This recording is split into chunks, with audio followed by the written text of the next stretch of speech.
Hello, I'm Dr. James Bogash, expert in health and longevity, and today we're going to be talking about urinary tract infections, or bladder infections, or kidney infections, or even interstitial cystitis. And the problem is, forever we've had this idea that the urinary tract is sterile, and it's not even close. As a matter of fact, having the right bacteria growing could be the absolute best thing that's happened to your urinary tract system. No different than the gut. And I really do consider that people with frequent or recurrent urinary tract infections, or especially interstitial cystitis, that these people probably have essentially a dysbiosis of the urinary tract, meaning that their bacteria is off kilter. They don't have the right stuff growing. They have the wrong stuff growing, and that creates problems.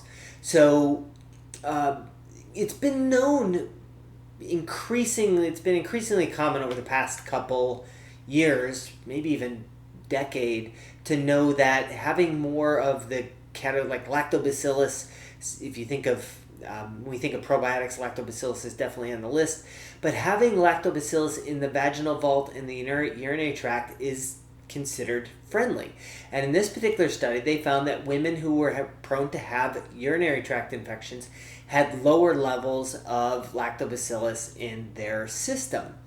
Now, what does this mean? What does this do? Probably two different things.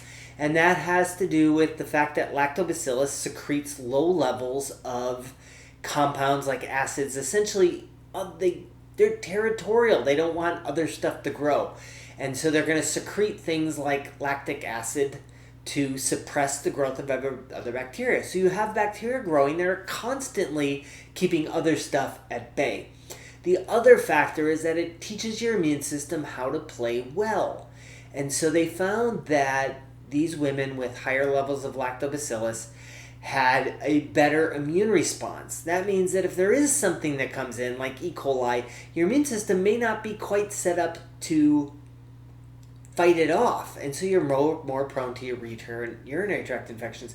And so what destroys the lactobacillus that we want in the vaginal vault and the urinary tract?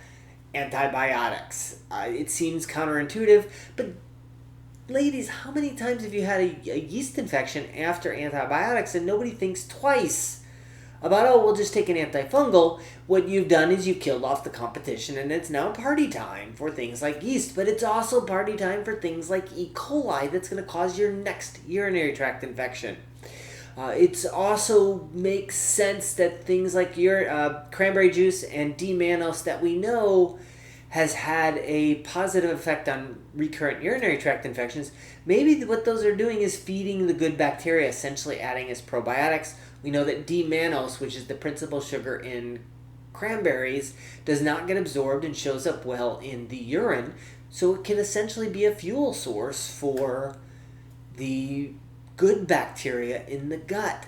So something to consider. Think about fostering good bacteria everywhere, not just in the gut, not just in the respiratory tract, but also in the urinary tract, and you will have a healthier, better urinary tract as a result. As always, I'll post a link to this particular study in the description. Make sure you like this video, share it with somebody who you think needs the information, and subscribe to the channel.